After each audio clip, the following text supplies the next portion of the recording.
start, the record revealed that the state government was seized with the issue as to whether, after the order of the hearing authority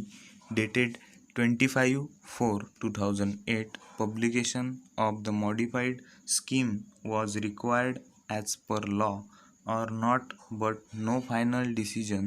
could be taken in this regard, and ultimately, as per the note sheet dated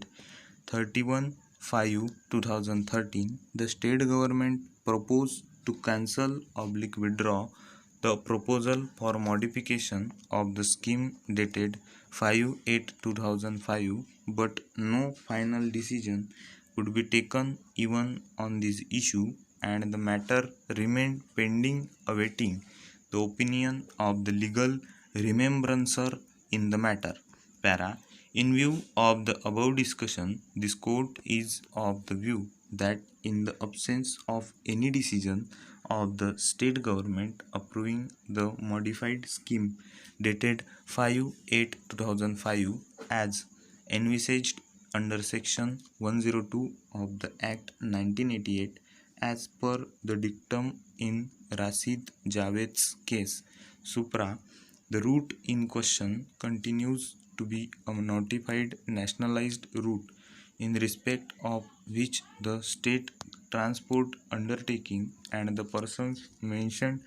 in the notified scheme or persons legally entitled to ply as successor in interest are entitled to ply. It being so, the rejection of the application of the opposite parties for grant of permit on the said route on the ground of it being a nationalized route did not suffer from any error, and it would not be amenable to an appeal under section 89 of the Act 1988. It being so, the very basis for rejection of the application for impediment filed by the petitioner herein by the appellate authority, as also denying him a right of hearing, falls to the ground.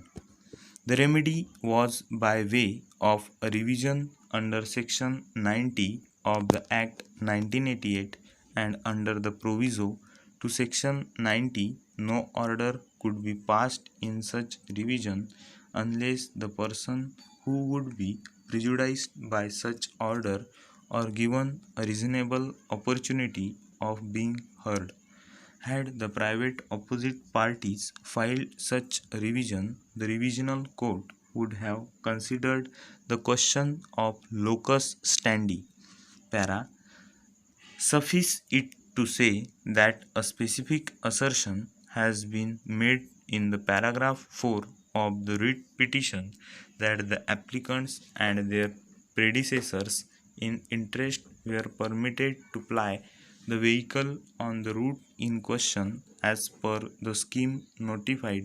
which has not been specifically and categorically denied either by the private opposite party or by the state in their counter affidavit. In fact, it has been admitted in the counter affidavit that the petitioner is plying on the route in question. During the course of the argument, Sri Saxena himself stated that the petitioner was plying on the route in question in terms of some interim order passed by the revisional authority. Had it been a non-notified route, then the plea of the opposite parties as regards locus standi may have carried weight in view of the authority